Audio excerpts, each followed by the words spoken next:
Shri Bharat Uttamrao आमदापुरे sir यांचा थोडक्यात परिचय. सरांचं मूळ गाव आहे उदगीर, जिल्हा लातूर. सरांचं शिक्षण आहे एमटेक IIT दिल्ली येथून. 3 वर्ष बहुराष्ट्रीय कंपनींमध्ये सरांनी काम केलेलं आहे.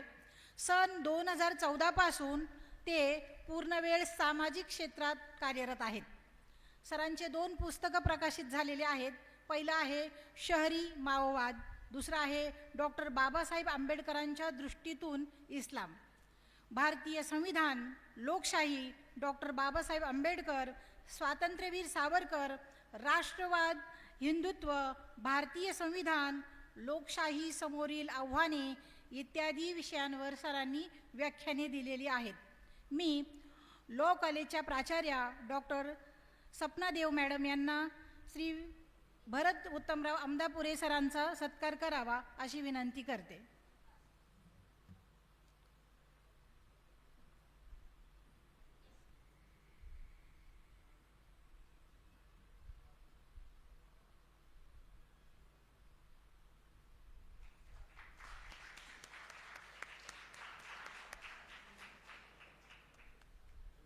धन्यवाद मॅडम. धन्यवाद सर. मी श्री भरत उत्तमराव आमदापुरे सर यांना विनंती करीते की त्यांनी आपलं मनोगत व्यक्त करावं.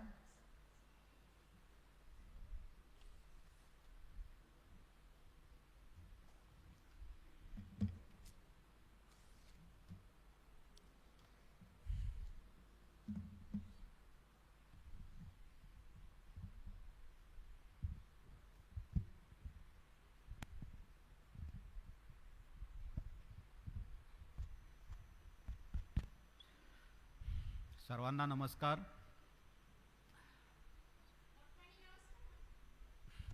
आवाज येतोय ना?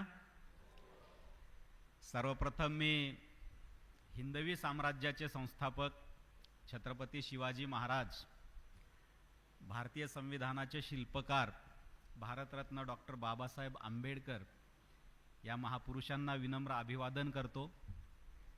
व्यासपीठावर उपस्थित सगळे मान्यवर आणि समोर उपस्थित सर्व विद्यार्थी मित्र मैत्रिणींनो, आत्ताच उल्लेख केल्याप्रमाणे आज आपला जो विषय आहे त्याचा आपण म्हणायला शीर्षक ठेवलेला आहे भारत माझा देश आहे. ते एक थीम म्हणता येईल आपल्याला. आज ज्या विषयावर आपण बोलणार आहोत त्याची एक बेसिक लाईन भारत माझा देश आहे. आता शालेय जीवनामध्ये 10वी पर्यंत मला वाटतं आपण रोज प्रतिज्ञा म्हणतो शाळेमध्ये. आपल्या सकाळचा तो परिपाठ असतो, भारत माझा देश आहे, सारे भारतीय माझे बांधव आहेत, माझ्या देशावर माझे प्रेम आहे. ही सगळी प्रार्थना आपण प्रतिज्ञा 10वी पर्यंत म्हणतो. पण 10वी नंतर दुर्दैवानं आपल्या सगळ्या शैक्षणिक ह्याच्यामध्ये संस्थांमध्ये ही प्रतिज्ञा होत नाही, जेव्हा त्याची जास्त गरज असते. शालेय जीवनामध्ये तो एक संस्कार आपल्यावर व्हायलाच पाहिजे, पण त्याचं खरं महत्त्व हे जेव्हा आपण महाविद्यालयीन जीवनामध्ये येतो, साधारणतः वयाच्या 20व्या वर्षानंतर त्याचं खरं महत्त्व आहे ते आपल्याला समजायला लागतं. त्यामुळं तेव्हा देखील ही प्रतिज्ञा खरं तर व्हायला पाहिजे. आता भारत माझा देश आहे असं म्हणत असताना पहिल्यांदा हा भारत काय आहे ह्याबद्दल आपल्याला स्पष्टता पाहिजे. जगभरामध्ये जवळपास 200च्या आसपास देश आहेत. त्यामध्ये आपला एक देश आहे. कोणी म्हणतं भारत हा खंडप्राय देश आहे, म्हणजे भूभाग इतका मोठा आहे की एक खंड असतो त्याप्रमाणे भारत आहे, म्हणजे खंडप्राय देश आहे असं म्हणतात. काही देश अगदी छोटे आहेत. आपल्या एखाद्या छोट्या गोव्यासारखं जे राज्य आहे तितके सुद्धा देश आहेत. आता भारत हा जगातील सर्वात प्राचीन देश आहे. भारत हे केवळ एक भौगोलिक प्रदेश नाही, भारत हे हजारो वर्षांपासून चालत आलेली एक संस्कृती आहे. एक सिव्हिलायझेशन आहे, त्याच्यामध्ये एक सातत्य आहे. जगभरामध्ये अनेक संस्कृती उदयास आल्या. ग्रीक संस्कृती असेल, रोमन संस्कृती असेल, अनेक संस्कृती, पण त्या लयाला गेल्या, त्या संपून गेल्या. पण भारतीय संस्कृती ही हजारो वर्षांपासून आजही टिकून आहे, ती वृद्धिंगत होत आहे. त्यामुळं भारताचा जन्म हा आपल्याला स्वातंत्र्य मिळालं तेव्हा 1947ला झालेला नाही, तर भारत हे सनातन आहे. म्हणजे प्राचीन तर आहेच आणि नृत्य नवीन पण आहे. त्यामुळं भारत हे जगातील सर्वात प्राचीन राष्ट्र आहे. भारताशी तुलना जर करायची म्हटलं तर आपण कदाचित चीन सोबत करू शकू, त्याशिवाय दुसरा कुठलाही देश भारतापेक्षा प्राचीन नाही. आता हे भारताचं जी ओळख आहे, आपण म्हटलं भारत हा केवळ एक भौगोलिक प्रदेश नसून ती एक सांस्कृतिक ओळख आहे. तर त्याचे कोर काय, त्याची काय मूल्ये आहेत जे भारतीयत्व डिफाईन करतात. भारतीयत्वाची व्याख्या करा असं जर म्हटलं तर आपण काय सांगू? जगातल्या अन्य देशांपेक्षा आपलं असं वेगळेपण काय आहे, तर ते आपल्याला सांगता आलं पाहिजे. ती कोणती मूल्ये आहेत जी आपल्याला उर्वरित जगापासून वेगळं करतात. भारतामध्ये आज बघितलं तर जगात जितके धर्म आहेत, जगात जितके पंथ आहेत, ते सगळे भारतामध्ये आहेत. आणि जगात जितक्या भाषा नसतील त्यापेक्षा अधिक भाषा ह्या भारतामध्ये आहेत. खाण्यापिण्याची संस्कृती, पेहराव, ह्या सगळ्यांमध्ये प्रचंड विविधता आपल्या देशामध्ये आढळून येते. तर विविधतेत एकता हे एक आपलं बेसिक मूल्य आहे, फंडामेंटल प्रिन्सिपल आहे. विविधतेत एकता. तुम्ही 10 किलोमीटरवर जा, 15-20 किलोमीटरवर जा, बोली भाषा सुद्धा बदलते. म्हणजे मुंबईची मराठी वेगळी असते, पश्चिम महाराष्ट्रातली वेगळी असते, पुन्हा मराठवाड्यात गेल्यानंतर त्याचं व्हर्जन बदलत जातं. तसं भाषा अनेक आहेत आणि त्या प्रत्येक भाषेचे वेगवेगळे व्हर्जन्स आहेत.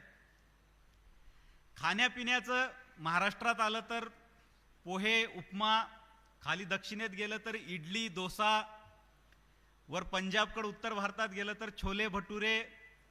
त्यामुळं खाद्य संस्कृती देखील भिन्न आहे. पेहराव, कपडे ह्याच्यामध्ये देखील भिन्नता आहे. खाली गेलं तर आपल्याला वेगळा पेहराव बघायला मिळतो, लुंगी असेल, अजून अन्य असतील गोष्टी. इकडे पंजाबमधले पंजाबी ड्रेस, आपल्याकडे जे पंजाबी ड्रेस म्हणतात विशेषतः मुली, ते पंजाबमधून आलेलं आहे. आपल्याकडे साडी वगैरे हे कल्चर आहे.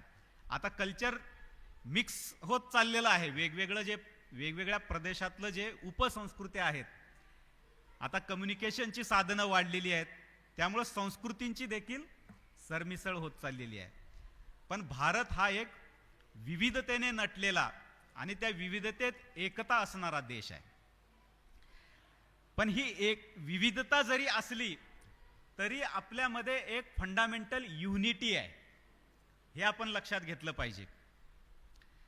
विविधतेत एकता म्हणत असताना आपण नेहमी आपल्यामधली जी एकता आहे, जी सुप्त असते, जी कदाचित वरवर पाहता दिसणार नाही, ती एकता काय आहे हे देखील आपण समजून घेतलं पाहिजे. आता आपण म्हणतो की जगभरामध्ये जे वेगवेगळे देश आहेत, युरोपियन कंट्रीज, वेस्टर्न कंट्रीज असतील, त्यांचा आधार काय आहे, तर ते भाषेच्या आधारावर एक राष्ट्र म्हणून, नेशन स्टेट म्हणून ते अस्तित्वात आलेले आहेत. काही ठिकाणी धर्माच्या आधारावर देश निर्माण झालेले आहेत. काही ठिकाणी राज्यव्यवस्था कशी असावी, कम्युनिस्ट, त्याच्या आधारावर काही देश अस्तित्वात आलेले आहेत. पण भारत हा कुठल्याही प्रकारच्या अशा वरवरच्या समानतेवर आधारित असलेला देश नाही. जसं जर्मनी, जर्मन भाषेचा लोकांचा देश जर्मनी, फ्रान्स, फ्रेंच बोलणाऱ्या लोकांचा देश फ्रान्स, बरोबर. तसं भाषा हे आपल्या राष्ट्रीयत्वाचा आधार नाही. बाहेरून बघणाऱ्यांना वाटेल भारतामध्ये खूप गोंधळ आहे. म्हणजे बोलतात ना, कोणाचा पायपोस कोणाला नाही. इथे काय चाललंय समजतच नाही. कॅओस ज्याला म्हणतात तसा प्रकारचा कॅओस आहे. पण तुम्ही बघा गार्डन कसं असतं. गार्डन हे नीट नेटकं असतं. प्रत्येक ह्याच्यावर तिथे पाट्या लावलेल्या असतात. लेफ्ट जा, राईट जा, स्ट्रेट जा. इथे हे झाड आहे, तिथं ते झाड आहे, असे बोर्ड लावलेले असतात. मॅनिक्युअर्ड गार्डन. आणि जंगल कसं असतं, ते नैसर्गिक असतं, उपजत असतं, बरोबर, ऑर्गॅनिकली ग्रो झालेलं असतं. तसं आपण हे मॅनिक्युअर्ड गार्डन नाही आहोत भारत. हे नैसर्गिकरित्या इव्हॉल्व झालेलो आहोत आपण. बाहेरून काहीतरी आपल्यावर लादलेली समानता आहे आपल्यामध्ये, असं नाहीये. जंगल कदाचित लोकांना, जे लोक गार्डन मध्ये वाढलेले आहेत, त्यांना जंगल म्हणजे काय, एक गोंधळ, अस्ताव्यस्तपणा, एक अराजक असं वाटू शकतं. पण नैसर्गिकतःच त्याच्यामध्ये पण एक ऑर्गनायझेशन असतं. ते सेल्फ रेझिलियंट असतं. त्याला बाहेरून कोणीतरी त्याची देखभाल करण्याची आवश्यकता नसते. तसं भारताचं आहे. आपण नैसर्गिकरित्या इव्हॉल्व झालेले देश आहोत. त्यामुळे गार्डनकडे काही दिवस लक्ष नाही दिलं तर ते गार्डन राहत नाही. त्याला सातत्याने काळजी घ्यावी लागते, तर ते गार्डन टिकून राहतं. जंगलाकडे लक्ष देण्याची गरज नसते, ते आपोआप सस्टेन होतं. त्यामुळे आपण म्हणतो इतकी विविधता असून, इतका गोंधळ असूनही हे देश चालता कसो, चालतो कसा, तर ते सेल्फ ड्रिव्हन आहे म्हणून ते चालतं. ते यशस्वीरित्या चालतं, हे लक्षात घेतलं पाहिजे. आणि तीच आपली ओळख आहे. बाहेरून तुम्ही काहीतरी लादलं, समान, सगळं समान करा, तर ते आपल्या देशामध्ये चालू शकत नाही. आता काही जण म्हणतात एकच भाषा असली तर देशामध्ये एकत्व जास्त असू शकतं. पण ते काय खरं नाही. तो नियम भारताला लागू होणारा नाही. आता भारतातले अनेक राज्य हिंदी भाषा सहजरित्या बोलू शकतात. म्हणून आपण हिंदी संपूर्ण देशावर कंपल्सरी करू शकतो का? नाही. साऊथमध्ये तुम्ही हिंदीचं इम्पोज करायला गेलं तर तीव्र विरोध होतो. ते साहजिक आहे. कारण आपलं भारतीयत्व ही एक राष्ट्रीय अस्मिता जरी असली तरी त्याच्या काही प्रादेशिक अस्मिता देखील आहेत. त्या प्रादेशिक अस्मितांची देखील आपण काळजी घेतली पाहिजे. ते दुर्लक्ष करून चालत नाही. त्यामुळे इम्पोज करणं हे भारतामध्ये वर्क होऊ शकत नाही. हां, लोकांनी ते स्वाभाविकतः स्वतःहून स्वीकारलं किंवा नॅचरल प्रक्रियेनं जर ते झालं तर त्यात काही वावगं नाही. भाषा ही लोकांना जोडणारी असते, बरोबर. एक भाषा असणं हे कधीही राष्ट्रीयत्व मजबूत होण्यासाठी फायदेकारकच असते. पण ती नैसर्गिकरित्या लोकांकडून स्वीकारली गेली पाहिजे. आता आपल्याला जर एक राष्ट्रीयत्व घडवायचं असेल, आपलं भारतीयत्व आपल्याला बळकट करायचं असेल, तर फार प्रादेशिकतावादाला देखील चालना देऊन चालत नाही. नाही, आम्ही हे शिकणारच नाही किंवा आम्ही अन्य भाषांना आमच्यामध्ये प्रवेश देणारच नाही, अशी कडवड भूमिका घेऊन पण चालत नाही. तर ते प्रमोट केलं पाहिजे. हिंदी भाषा प्रमोट केली पाहिजे. आपण लादायची नाही, पण प्रमोट केली पाहिजे. त्यामुळं आपलं राष्ट्रीयत्व मजबूत होणार आहे. आणि चित्रपट सृष्टीचा ह्याच्यामध्ये मोठा वाटा आहे की आपण सहजरित्या हिंदी समजू शकतो. जरी परफेक्ट नाही बोलू शकलो तरी देशभरामध्ये हिंदी साधारणतः समजतात. त्यामुळं भाषा ही न लादता ती प्रमोट केली पाहिजे. हा एक मुद्दा आपण लक्षात घेतला पाहिजे. त्यानंतर आपला देश हा सांस्कृतिक दृष्ट्या एक आहे. हिमालयापासून कन्याकुमारी पर्यंत आपल्या प्राचीन ग्रंथामध्ये ऋषीमुनींनी म्हटलेलं आहे, उत्तरम यत समुद्रश्च हिमाद्रश्चैव दक्षिणम वर्षम तद भारतम नाम भारती यत्र संतती.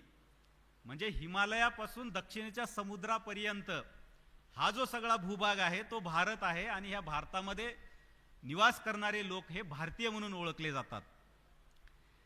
त्यामुळं हिमालयापासून कन्याकुमारी पर्यंत आपण एक सांस्कृतिक एंटिटी आहोत.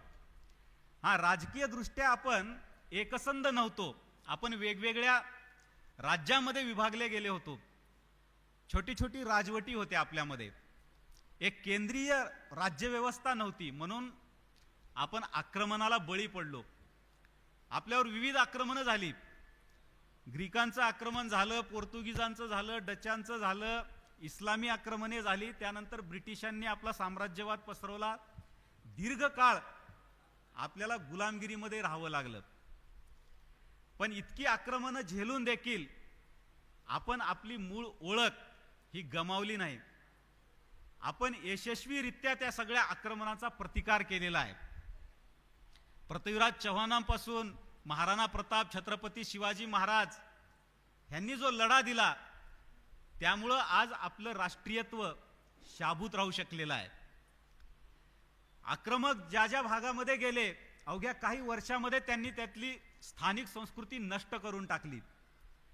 आज तुम्ही इराणमध्ये जर गेलात, तो पर्शिया होता इराण, तिथे पर्शियन संस्कृती होती. आज तिथं काहीच शिल्लक नाहीये, पूर्ण इस्लामी कल्चर तिथं आलेलं आहे. अशा अनेक देशामध्ये, अख्ख्या मध्य पूर्वेमध्ये इस्लामी आक्रमकांनी ते पादाक्रांत केलं आणि तिथं आपली संस्कृती त्यांनी स्थापित केली, आपला धर्म स्थापित केला. पण भारतामध्ये आक्रमकांना यश आलेलं नाहीये. आजही आपण टिकून आहोत, बहुसंख्येने आहोत. आपली प्राचीन ओळख आजही शाबूत आहे. ते आपल्या पूर्वजांनी दिलेल्या कडवट लढ्यामुळं, त्यांनी दिलेल्या यशस्वी संघर्षामुळं आज आपण भारतीय म्हणून आजही या जगाच्या पाठीवर आपलं अस्तित्व आहे. इंग्रजांनी साम्राज्यवाद पसरला, त्याच्या विरोधात स्वातंत्र्य सैनिकांनी लढा दिला. काही सशस्त्र क्रांतीच्या मार्गांनी ब्रिटिश राजवटींशी लढले, काही जणांनी सत्याग्रहाच्या माध्यमातून लढा दिला आणि 1947ला अनेक शतकानंतर गुलामगिरीच्या बेड्या तोडून आपला देश मुक्त झाला, स्वतंत्र झाला. पण त्याच वेळी आपल्या देशाची धर्माच्या आधारावर फाळणी देखील झाली. एका बाजूला फाळणीच्या वेदना आणि दुसऱ्या बाजूला स्वातंत्र्याचा आनंद, हे घेऊन आपला देश, आधुनिक भारताचा जन्म झाला. तेव्हा भारत या राष्ट्राचा जन्म म्हणत नाही मी, आधुनिक भारताची सुरुवात झाली. आपल्या देशासमोर अनेक चॅलेंजेस होते. भारत जेव्हा स्वातंत्र्य झाला 1947ला, तेव्हा जगाच्या वाट्यामध्ये आपली अर्थव्यवस्था काय होती? केवळ 3% आणि जवळपास 25% पॉप्युलेशन भारतामध्ये. आपलं साधारण आयुष्य काय होतं भारतीयांचं 1947ला? ॲव्हरेज आयुष्य केवळ 32 वर्ष होतं. आज साधारण आयुष्यमान भारतीयांचं किती आहे? 75 वर्ष. 75 वर्ष हे साधारण आयुष्यमान आहे. ही अचिव्हमेंट आपण मागच्या 75 वर्षामध्ये साधलेली आहे. साक्षरतेचं प्रमाण काय होतं भारत स्वतंत्र झाला तेव्हा? फक्त 12%. आज मोर दॅन 80% भारत साक्षर आहे. ही अचिव्हमेंट आहे. बाकी सगळे अनेक पॅरामीटर्स असे आहेत ज्याच्यामध्ये आपण मोठ्या प्रमाणामध्ये प्रगती केलेली आहे. भारत स्वतंत्र झाल्यानंतर आपल्याकडे रिसोर्सेस तर होते, पण इन्फ्रास्ट्रक्चर काहीच नव्हतं. कुठलं आर्थिक धोरण आपण स्वीकारायचं जेणेकरून आपण प्रगती करू, हे देखील तेव्हा काही निश्चित नव्हतं. आपल्या बरोबर अनेक देश तेव्हा स्वतंत्र झाले, वसाहतवादाच्या जोखडातून मुक्त झाले. अनेक आशियाई देश, अनेक आफ्रिकन देश, प्रत्येकाने आपापल्या मार्गाने वाटचाल सुरू केली. आपल्या निर्मात्यांनी, आपल्या नेत्यांनी ठरवलं की आपण आता स्वतंत्र भारत हा लोकशाही मार्गाने जाईल. मग संविधान समितीचं गठन झालं. 3 वर्षाच्या अथक परिश्रमानंतर भारतीय संविधान निर्माण झालं आणि आपण एक डेमोक्रेटिक रिपब्लिक म्हणून अस्तित्वात आलो.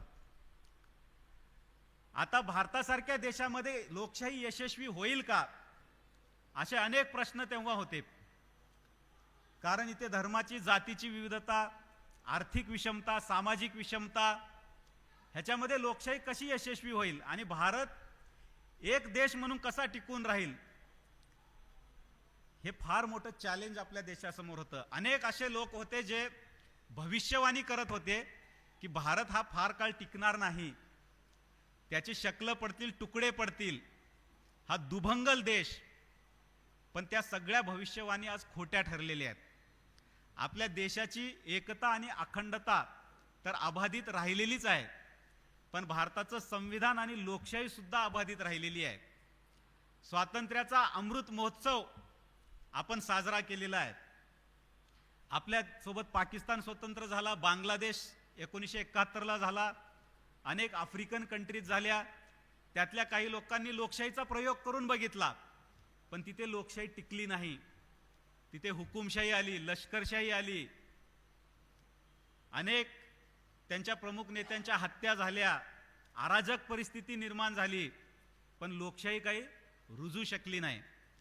पण आपण लोकशाही अबाधित ठेवलेली आहे, यशस्वीरित्या मार्गक्रमण करतोय. आता कितवी लोकसभा चालू आहे ही? 18वी आहे ना. तर जेव्हा जेव्हा आपल्यामध्ये सत्ता परिवर्तन झालेलं आहे ते बॅलेट पेपर किंवा इलेक्शन वोटिंग मधून झालेलं आहे. ते शस्त्राच्या बळावर झालेलं नाही, हिंसेच्या माध्यमातून झालेलं नाहीये. आता बांगलादेशामध्ये सत्ता परिवर्तन झालं, बघितलंय ना आपण सगळ्यांनी. ते कसं सत्ता परिवर्तन झालं? अराजकतेतून झालं. त्यांच्या पंतप्रधानाला देश सोडून जावं लागलं. भारतामध्ये आश्रय आपण दिलेला आहे शेख हसीना यांना. पाकिस्तानमध्ये काय चाललंय? त्यांचा पंतप्रधान इम्रान खान कुठे आहे आज? जेलमध्ये आहे. जिवंत आहे का नाही ते देखील कळायला मार्ग नाही. बरोबर. आफ्रिकन कंट्रीज आहेत अनेक, आपल्यासोबतच स्वतंत्र झाल्या होत्या, तिथं देखील लोकशाही वगैरे काही रुजू शकलेली नाहीये. श्रीलंकेमध्ये काय चाललं? श्रीलंकेमध्ये देखील अराजक परिस्थिती आहे, तिथेही लोकशाही रुजू शकली नाही. तर हे सगळे आपल्या शेजारचे आणि आपल्यासोबत स्वतंत्र झालेल्या देशांची स्थिती जर बघितली आपण, तर आपण खूप पुढे आहोत, खूप मोठी प्रगती आपण केलेली आहे असं म्हणता येईल. पण त्याची एक दुसरी बाजू आहे, ते पण आपण समजून घेतलं पाहिजे.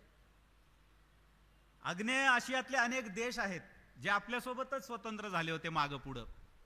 आज ते कित्येक पटीने आपल्या पुढे आहेत अनेक क्षेत्रामध्ये. साऊथ कोरिया सारखा देश घ्या, आपल्यापेक्षा छोटा आहे. 1980 पर्यंत तर तिथे काही नव्हतं. 80 नंतर मागच्या 40 वर्षामध्ये तो देश कुठेच्या कुठे निघून गेलेला आहे. बरोबर. अशा अनेक आग्नेय आशियातले देश आहेत जे आपल्यापेक्षा खूप पुढे गेलेले आहेत. पण ते देश छोटे आहेत, त्यांचा आकार छोटा आहे, त्यांचं पॉप्युलेशन कमी आहे. तिथले प्रश्न आपल्या तुलनेमध्ये जर बघितलं तर खूपच अगदी नगण्य म्हणता येईल अशा पद्धतीच्या तिथल्या समस्या प्रश्न होते. आपला आकारमान, आपली विविधता, आपल्या प्रश्नांचा आवाका हा फार मोठा आहे, ते बरोबर आहे. पण दुसरा एक मुद्दा उपस्थित होतो, जवळपास आपल्यापेक्षा मोठा आहे, पॉप्युलेशन ही जवळपास आपल्यासारखंच आहे आणि आपला शेजारीच आहे चीन. तो अनेक क्षेत्रामध्ये आपल्यापेक्षा पुढे गेलेला आहे. बरोबर. तर आपण पाकिस्तान, बांगलादेश, श्रीलंका किंवा आफ्रिकन किंवा मिडल ईस्ट मधल्या अन्य देशांशी तुलना न करता, किंवा साऊथ कोरिया किंवा अन्य आग्नेय आशियातल्या देशांशी तुलना न करता चायनाशी केली पाहिजे. बरोबर. चीनचं तर बघितलं तर चीन सुद्धा 1980 पर्यंत अनेक बाबतीमध्ये आपल्यापेक्षा खूप मागे होता. पण 1979ला तिथला जो नेता होता त्यांनी त्यांचं धोरण बदललं. चीन जे साम्यवादाचं धोरण त्यांनी अंगीकारलं होतं ते त्यांनी टाकून दिलं. जागतिकीकरणाचा स्वीकार केला. ओपन मार्केट इकॉनॉमी, मुक्त अर्थव्यवस्थेचा त्यांनी पुरस्कार केला. आणि अवघ्या 40 वर्षामध्ये चीन कुठच्या कुठे निघून गेलेला आहे. आपली सुरुवातीची 40 वर्ष 1950 ते 1990 हे कोणतं आर्थिक धोरण आपण स्वीकारावं हे समजण्यातच निघून गेली. समाजवादी धोरण स्वीकारावं का साम्यवादी धोरण स्वीकारावं का भांडवलवादी का मिश्र अर्थव्यवस्था हे समजण्यात आपली 90 वर्ष निघून गेली. शेवटी 1991ला आपण धोरण बदललं आणि मुक्त अर्थव्यवस्था, ओपन मार्केट इकॉनॉमी आपण स्वीकारली. आपली जी काही प्रगती आपण बघतोय आत्ता आपल्या देशाची, आता कितवी अर्थव्यवस्था आहे आपला देश? चौथी जागतिक अर्थव्यवस्था आहे. ही प्रगती केवळ मागच्या 30 वर्षातली आहे. 30-35 म्हणा, आता 35 वर्षातली ही प्रगती आहे. जर आपण हे धोरण 50लाच स्वीकारलं असतं तर आज आपण कुठे गेलो असतो. पण ठीक आहे, आता मागं जाऊन ऑपरेशन आपण करू शकतो, कारण आपल्याला ती मुभा आहे. तत्कालीन नेत्यांच्या आपण चुका शोधून काढू शकतो. पण त्यावेळी जगामध्ये कोणत्या विचारांचं वारं होतं, आपली परिस्थिती काय होती, ते देखील आपण समजून घेतलं पाहिजे. आपण चुकीच्या पद्धतीनं नेत्यांना दोष देणं हे पण बरोबर नाहीये. परिस्थिती समजून घेऊन योग्य अयोग्य त्याची चिकित्सा केली पाहिजे. पण मागच्या 35 वर्षामध्ये जी आपण प्रगती साधलेली आहे ती निश्चितच अभिमानास्पद आहे. आपल्या सर्वांना एक आत्मविश्वास देणारी आहे. या ओपन मार्केट इकॉनॉमीच्या धोरणामुळं आज अनेक भारतीय कंपन्या ह्या जागतिक स्तरावर नावाजलेल्या आहेत, मोठ्या झालेल्या आहेत. TCS, टाटा कन्सल्टन्सी सर्व्हिसेस घ्या, इन्फोसिस घ्या, बरोबर, महिंद्रा घ्या, विप्रो घ्या, अशा अनेक भारतीय कंपन्या मल्टीनॅशनल झालेल्या आहेत. त्यामुळं आपल्या लोकांना जर संधी प्राप्त झाली तर जागतिक स्तरावर आपली क्षमता आपण दाखवून देऊ शकतो, हे आपण सिद्ध केलेलं आहे. पण 90 वर्ष त्या समाजवादी धोरणाच्या साखळदंडांनी आपण जखडले गेलो होतो. म्हणजे लोकांना बिझनेस करण्याचं देखील स्वातंत्र्यच नव्हतं. त्याला म्हणतात लायसन्स राज. म्हणजे छोट्या मोठा तुम्ही काही उद्योग करायचा असेल तर गव्हर्नमेंटच्या तुम्हाला इतक्या परवानग्या घ्याव्या लागायच्या की त्याच्यातच तुमची सगळी एनर्जी आणि टाइम वेस्ट जायचं. उलट करप्शन वेगळंच, कारण जितक्या परवानग्या घ्याव्या लागतात तितक्या गव्हर्नमेंट ऑफिसेसमध्ये तुम्हाला जावं लागतं आणि तितक्या अधिकाऱ्यांना तुम्हाला खुश करावं लागतं. बाबूगिरी, नोकरशाही वाढते, करप्शन वाढतं आणि बिझनेस सुरू करण्याच्या आधीच संपून जातो. मग प्रगती कशी होईल? देश यशस्वी केव्हा होतो? राजकारण यशस्वी झालं तर देश यशस्वी होतो का? किंवा केवळ मिलिटरी पॉवर आहे तर देश यशस्वी होतो का? कोणाला म्हणतात आधुनिक काळामध्ये जो मजबूत अर्थव्यवस्था आहे, ज्याची अर्थव्यवस्था मजबूत, तो देश यशस्वी मानला जातो. हे आपण समजून घेतलं पाहिजे. ज्या देशाचा बिझनेस सक्सेसफुल होईल तो देश सक्सेसफुल. नॉट मिलिटरी पॉवर और not political power, business is the main की फॉर सक्सेस. हे आपण लक्षात घेतलं पाहिजे. भारत स्वतंत्र झाला तेव्हा फाळणी पण झाली. आपला पश्चिम भाग आपल्यापासून गेला, पूर्व भाग आपल्यापासून गेला. प्राचीन काळी आपण एक बिझनेस नेशन होतो. त्याचं मेन कारण म्हणजे आपले जे ट्रेड रूट्स होते. आपल्याला जर युरोपशी व्यवहार करायचा असेल, पाश्चिमात्य देशाशी व्यवहार करायचा असेल तर मार्ग कुठला होता? आता जो पाकिस्तान आहे तिथनच होता ना. मग तेच आपण कट करून टाकलं, बंद होऊन गेला तो मार्ग. बिझनेस कसा फ्लरिश होणार? कारण त्या काळामध्ये तर समुद्र मार्ग वगैरे किंवा एअर मार्ग हे इतकं विकसित झालेलं नव्हतं. त्यामुळं हे पण आपल्याला समजायला वेळ लागला की केवळ पॉलिटिक्स यशस्वी होऊन उपयोग नाही, तर बिझनेस यशस्वी झाला तरच आपला देश यशस्वी होऊ शकतो. दुसरं म्हणजे आपल्या सगळ्या तरुण पिढीमध्ये आपल्या देशाच्या ओळखीबद्दल किंवा आपलं जे वैशिष्ट्य आहे, भारतीयत्व ज्याला म्हणतो, त्याबद्दल अभिमानाची भावना रुजवली गेली पाहिजे. त्याच्यामध्ये देखील आपण कमी पडलो. आपण अभ्यासक्रमामध्ये काय शिकलोय भारताबद्दल? की भारत म्हणजे काय? वेगवेगळ्या आक्रमकांनी आक्रमण केलं, लुटलं, बलात्कार केला, आपल्याला गुलामीत टाकलं. आपला सातत्यानं पराभवच झालेला आहे. अशा प्रकारची मानसिकता आपण विद्यार्थ्यांमध्ये रुजवलो. पण आपल्या पूर्वजांनी जो यशस्वी संघर्ष केलेला आहे, जे मी आधी सांगितलं, ज्यामुळं आजही आपण एक प्राचीन राष्ट्र म्हणून अस्तित्वात आहोत, त्याच्यावर आपला किती फोकस राहिलेला आहे ते शिकवण्यावर. आज शालेय अभ्यासक्रमाची तुम्ही पेजेस काढून बघा, मोजून बघा, त्याच्यामध्ये मुघलांविषयी किती पानं आहेत आणि पृथ्वीराज चव्हाण, महाराणा प्रताप, छत्रपती शिवाजी महाराज, मराठा साम्राज्य ह्याबद्दल किती पानामध्ये माहिती दिलेली आहे ते बघा तुम्ही. अख्खं 90% पुस्तक, 95% ते मुघलांची डायनेस्टी सांगण्यामध्येच जाईल, एका मागून एक आक्रमणं. आणि शिवाजी महाराज आणि मराठ्यांचा इतिहास म्हणजे काय 1-2 पानामध्ये निपटून टाकतील. जसं काय निबंधाच्या खाली एक तळटीप असते, तसा आपला गौरवशाली इतिहास म्हणजे जणू काही त्या पाठ्यक्रमाची तळटीप झालेला आहे. ते बदललं पाहिजे. आपल्या ज्या काही अचिव्हमेंट्स आहेत, आपली जी काही उज्ज्वल परंपरा आहे, ती देखील विद्यार्थ्याला सांगली पाहिजे. तरच त्याच्यामध्ये राष्ट्राभिमानाची भावना जागृत होईल.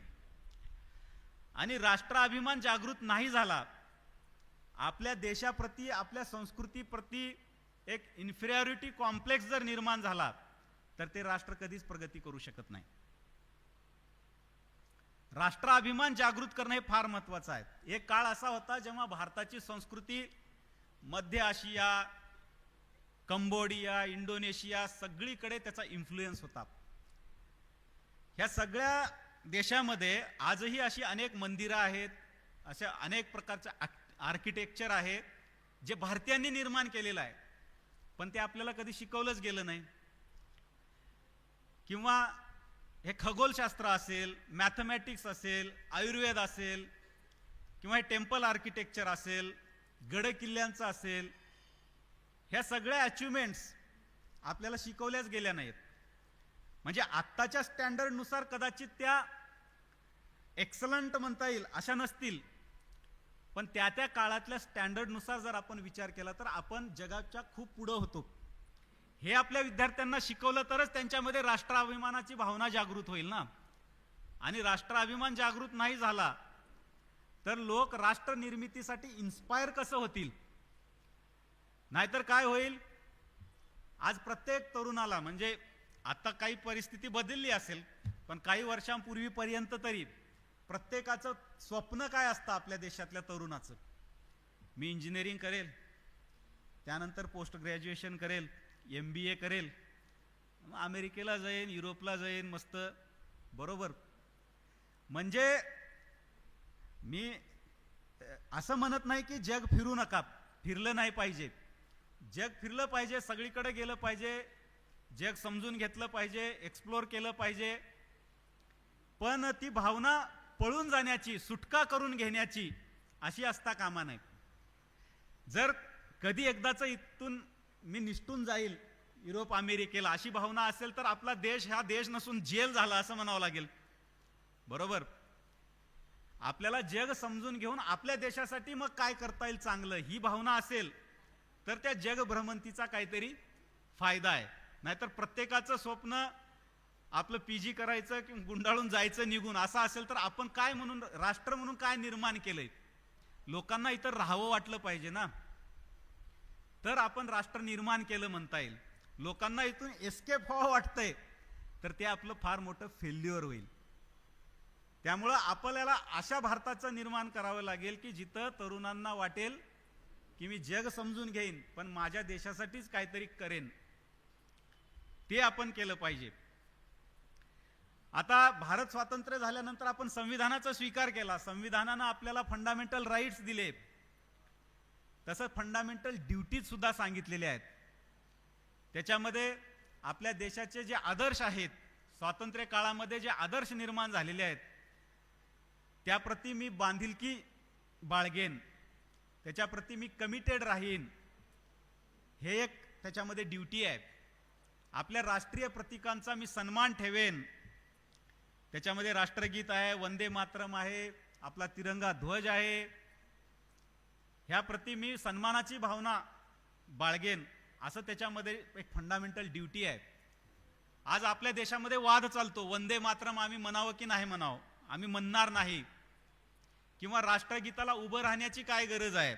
आताच मॅडमची आमची चर्चा चालू होती, म्हणजे अगदी मूलभूत गोष्टीवर देखील आपल्या देशामध्ये दुर्दैवानं प्रश्न उपस्थित केले जातात.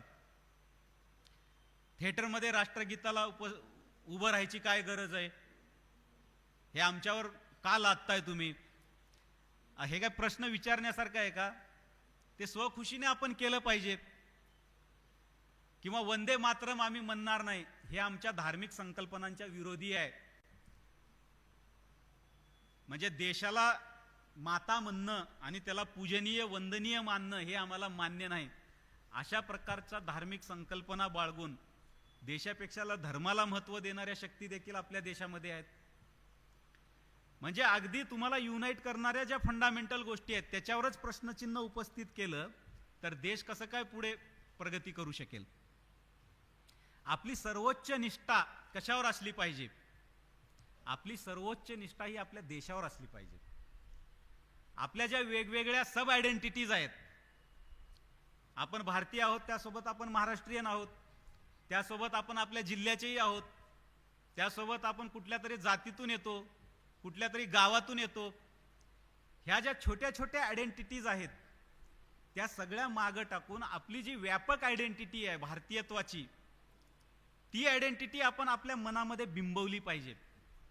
आपली सर्वोच्च निष्ठा ही भारतीय आयडेंटिटीवर, भारतीयत्वावर असली पाहिजे.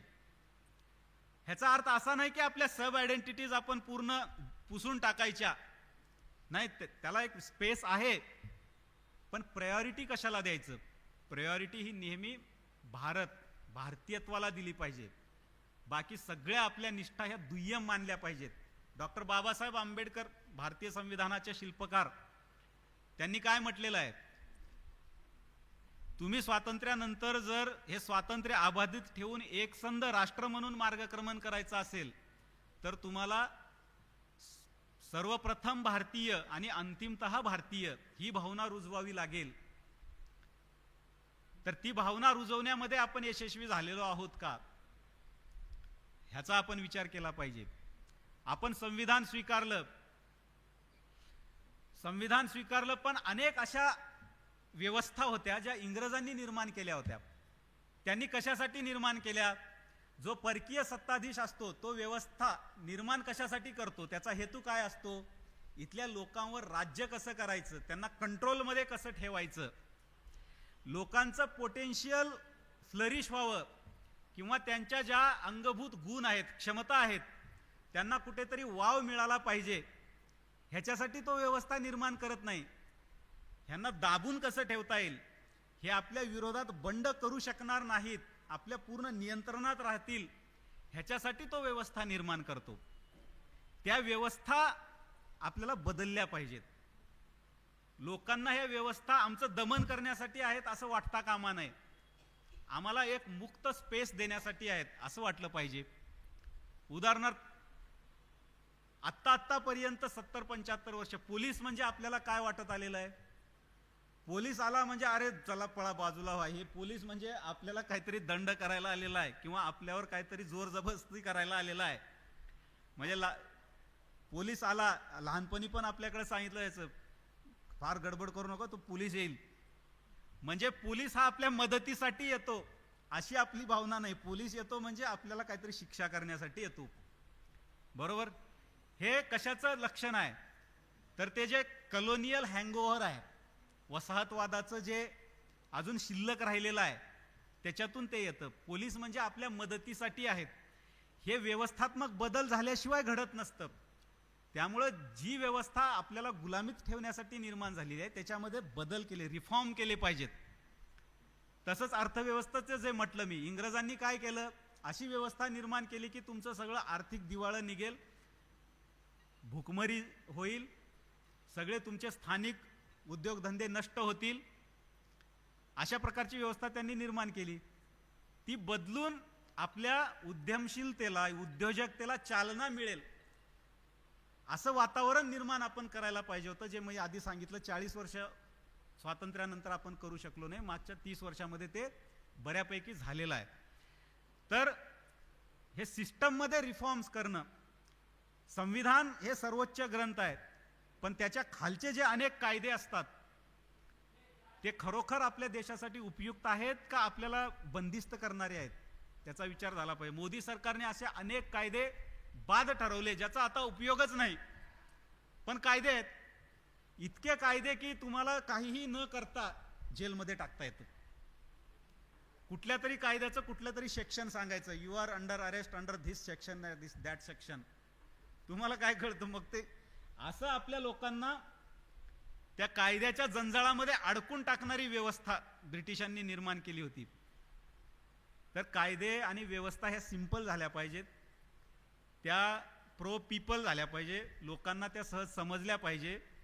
लोकांना असं वाटू नये की मी अरे हे केलं तर काय माझ्यावर गुन्हा दाखल होईल का, ते केलं तर गुन्हा दाखल होईल का. एक विश्वासाचं वातावरण निर्माण होईल अशी व्यवस्था निर्माण झाल्या पाहिजे. दुसरं म्हणजे लोक फार महत्वाचे आहेत. शेवटी राष्ट्र भारत म्हणजे काय, केवळ भूभाग नाही, आपण सगळे म्हणजेच भारत आहोत. तर लोक कल्याण हे महत्वाचं आहे. आपल्या जशा अचिव्हमेंट आहेत, जसं मी आधी सांगितलं की आपण चौथी अर्थव्यवस्था झालेलो आहोत, साक्षरतेमध्ये आपण 80% पुढे आहोत, एक मोठा मिडल क्लास आपल्या देशामध्ये निर्माण झालेला आहे हे जागतिकीकरण आणि उदारीकरणाच्या धोरणानंतर.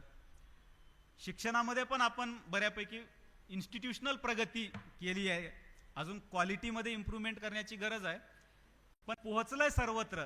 म्हणजे प्रत्येक गाव खेड्यामध्ये आज शाळा आहे, त्याचा दर्जा काय आहे हा पुढचा विषय आहे, पण ॲटलिस्ट पोहोचलंय सगळीकडे.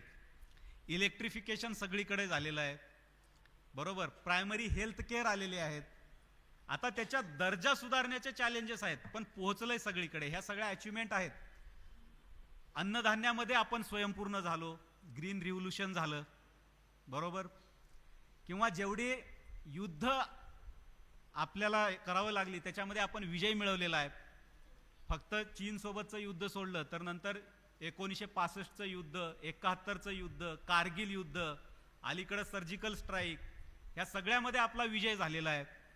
आपण जगामध्ये एक न्यूक्लिअर पॉवर आहोत आज, बरोबर. काही जे मोजके 7-8 देश आहेत त्यापैकी आपण आहोत. इतकंच नाही तर चंद्रयान आणि मंगळयान यशस्वी करणारा देश म्हणून आपली आज जागतिक स्तरावर ओळख आहे, बरोबर. ह्या सगळ्या आपल्या अचिव्हमेंट्स आहेत. आपली सॉफ्ट पॉवर मोठी आहे, जगामध्ये भारतीयांचं वेलकम होतं. भारतीय जर कुठेही गेला तर एअरपोर्टवर त्याला 2-2 तास कुठेतरी बसवून त्याचं चेकअप करतात, असं नाहीये. भारतीय म्हणजे शांतता प्रिय, सर्वांशी जुळवून घेणारा नागरिक, अशी आपली प्रतिमा आहे. कारण आपली मूल्य परंपरा, आपली संस्कृती तशी आहे. पण ह्या सोबतच आपले फेल्युअर्स देखील आहेत. फेल्युअर्स आहेत, जसं मी म्हटलं शिक्षण पोहोचलंय पण त्याचा दर्जा काय आहे. प्रायमरी हेल्थ केअरचे सेंटर्स पोहोचलेत पण त्याचा दर्जा काय आहे, ह्या विचार करण्यासारख्या गोष्टी आहेत. अन्नधान्यामध्ये स्वयंपूर्णता आहे, पण आजही आपण म्हणजे 80 कोटी लोकांना रॅशन द्यावं लागतं. हे एका बाजूनं आपण प्रगती केली का ते आपलं फेल्युअर आहे, असा विचार करता येऊ शकतो. प्रगती कशी म्हणता येईल तर भूकमरीनं मरत होते लोक, पण आता शासन पोहोचवतंय, रॅशन पोहोचवतंय, म्हणजे अचिव्हमेंट आहे. पण त्याला फेल्युअरच्या दृष्टीनं पण बघता येतं की इतक्या कोटी लोकांना अजूनही सरकारनं रॅशन द्यावं लागतं, म्हणजे आपण खरोखर लोकांना स्वावलंबी केलंय का.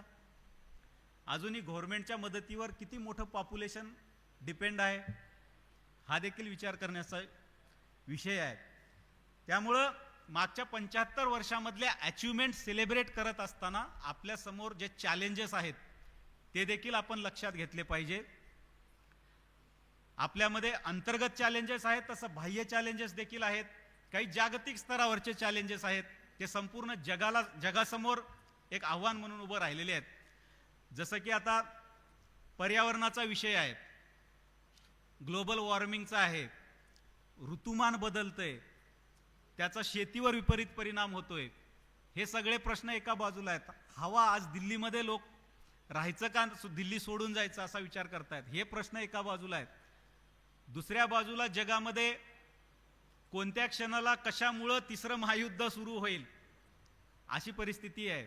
युक्रेन रशिया ह्याच्यामुळे सुरू होईल का, इस्रायल पॅलेस्टाईनमुळे सुरू होईल का, भारत पाकिस्तानमुळे सुरू होईल का, अमेरिका व्हिएतनाम चायनामुळे सुरू होईल, हे प्रश्न आहेत ते भारताला देखील कॉमन आहेत, पण भारताचे स्पेसिफिक असे काही प्रश्न आहेत.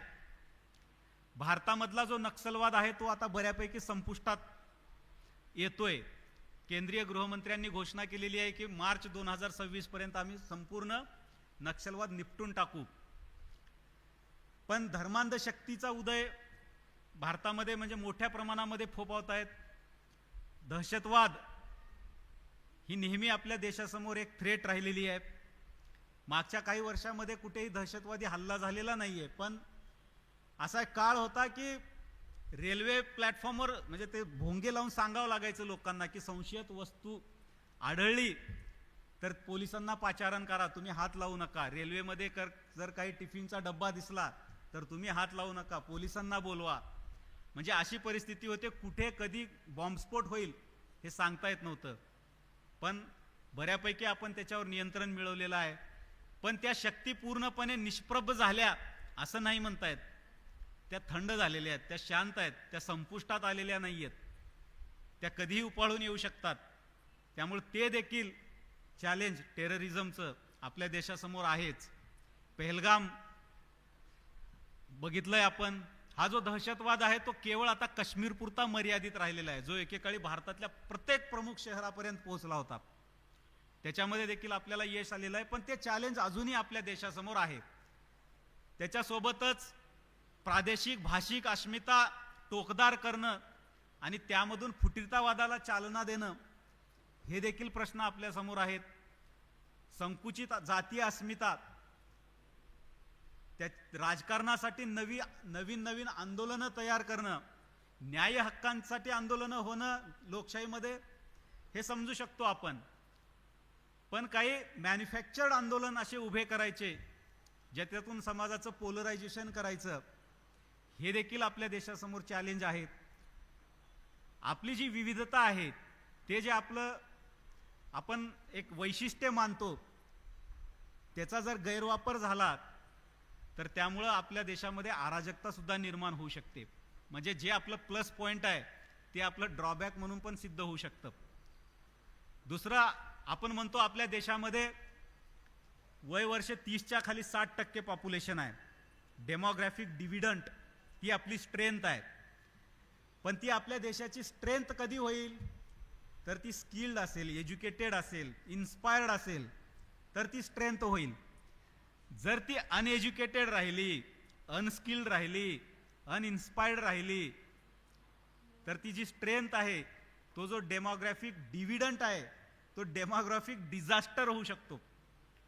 जर बेरोजगारी वाढली, अज्ञान वाढलं तर तरुणाईचा वापर अराजकता निर्माण करण्यासाठी होऊ शकतो. त्यामुळं आता आपण पुढे काय भूमिका घेतो, आपण समाज म्हणून कसं वागतो ह्याच्यावर अवलंबून आहे. ह्या अमृतकाळ ज्याला म्हटलं जातं, पुढची 25 वर्ष, ह्या अमृत काळामध्ये आपल्याला ठरवायचं आहे की आपला देश कुठल्या दिशेनं आपल्याला न्यायचा आहे. ती स्ट्रेंथ म्हणून आपल्याला त्याचा उपयोग करायचा आहे. ही संधी आपल्याला साधायची आहे का ही संधी गमावून त्याचं अराजकतेमध्ये, डिझास्टरमध्ये रूपांतर होऊ द्यायचं आहे. त्यामुळं आपल्यासमोर आता आपण सगळे 30च्या खालचेच आहात. आपली जबाबदारी आपण ओळखली पाहिजे. आपला फोकस कशावर असला पाहिजे.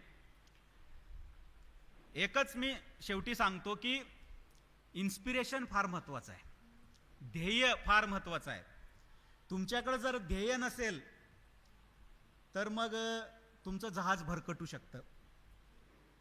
जर समजा ज्याला ध्येय नाही आणि त्याने खूप पैसा कमवला तर काय होतं, तो पैसा त्याच्या तो व्यसनाच्या नादी लागतो, वाम मार्गाच्या नादी लागतो आणि आपलं आयुष्य बर्बाद करून घेतो. जर ध्येयवाद जोपासला नाही तर प्रगतीला काही अर्थ नाही. तुमच्या समोर असं काहीतरी ध्येय पाहिजे की हे आपल्याला करायचं आहे. ध्येय समोर ठेवलं तर बाकी गोष्टी मॅटर नाही करत. तुम्ही 5 स्टार ह्याच्यामध्ये राहताय, खोलीमध्ये राहताय की साधारण खोलीत राहताय, किंवा तुम्हाला खायला पंचपक्वान्न आहेत का बेसिक तुमचं भरण पोषण होईल असं आहे, हे काही मॅटर नाही करत. जर तुमच्या समोर काही उच्च ध्येय असेल तर एक असं ध्येय बाळगायचं की मी ह्या विषयामध्ये असं असं करेन तर तुम्ही कायम इन्स्पायर राहू शकता. नाहीतर आपलं जहाज कधी भरकटेल आणि कुठं जाऊन धडकेल हे सांगता येत नाही. आणि हा काळ फार महत्त्वाचा असतो. आता म्हणजे पाठीमागं वळून बघितलं तर लक्षात येतं की आपण काय काय करायला पाहिजे. एक्स्ट्रा म्हणजे करिक्युलर काय काय केलं पाहिजे. आपण अभ्यासक्रम तर हो अभ्यास करावाच लागतो आपल्याला, पण आपण वाचन हे फार महत्त्वाचं आहे. आता सोशल मीडियामध्ये आपण रील बघण्यामध्ये इतका वेळ मग जातो, ते स्वतःवर कंट्रोल करणं, डिस्ट्रॅक्ट न होता आपला वेळ आपण कुठे घालवतोय. नाहीतर पंतप्रधान एका बाजूला म्हणतील हमारा देश युवाओं से भरा हुआ है, इसी युवाओं के आधार पर हम विकसित भारत बनाने वाले हैं, आणि युवा मात्र त्या इन्स्टाच्या रीलमध्येच अडकून पडला तर कसं विकसित भारताचं स्वप्न पूर्ण होईल. त्यामुळं जसं ह्या व्यसनी पदार्थाच्या नादी लागायचं नाही, तसं ह्या व्यसनी सोशल मीडिया प्लॅटफॉर्मच्या सुद्धा नादी लागायचं नाही. सोशल मीडिया आपला वापर करता कामा नये, आपण सोशल मीडियाचा वापर केला पाहिजे. बरोबर, ते उलट होता कामा नये. नाहीतर ते प्लॅटफॉर्म आपला वापर करतील, आपण त्याचं टूल होऊ, ना की ते आपलं टूल. तर ह्या सगळ्या गोष्टी लक्षात घेऊन एक ध्येय बाळगा. फार मोठ्या गोष्टी करण्याची आवश्यकता नाहीत. प्रत्येकजण आमदार, खासदार, मंत्री किंवा पॉलिसी मेकर होऊ शकतो असं नाहीये. आपापल्या क्षेत्रामध्ये आपल्याला काहीतरी नाविन्यपूर्ण इफेक्टिव्ह करता आलं पाहिजे, हे स्वप्न बाळगा. आणि जसं विवेकानंदांनी सांगितलेलं आहे की उठा, जागृत व्हा आणि ध्येयप्राप्ती झाल्याशिवाय थांबू नका. Arise, awake, stop not till the goal is reached. हे वाक्य कायम आपल्या रूममध्ये भिंतीवर मोठ्या ह्याच्यात लावून ठेवा. छत्रपती शिवाजी महाराज, छत्रपती संभाजी महाराज यांचा आदर्श जोपासा आणि समाजासाठी, आपल्या भागासाठी, आपल्या देशासाठी काहीतरी खारीचा वाटा कसं उचलता येईल ह्यासाठी आपण कायम प्रेरित राहून एक ध्येयवाद जोपासून पुढे मार्गक्रमण करताल अशी अपेक्षा बाळगतो आणि माझे 2 शब्द संपवतो. धन्यवाद.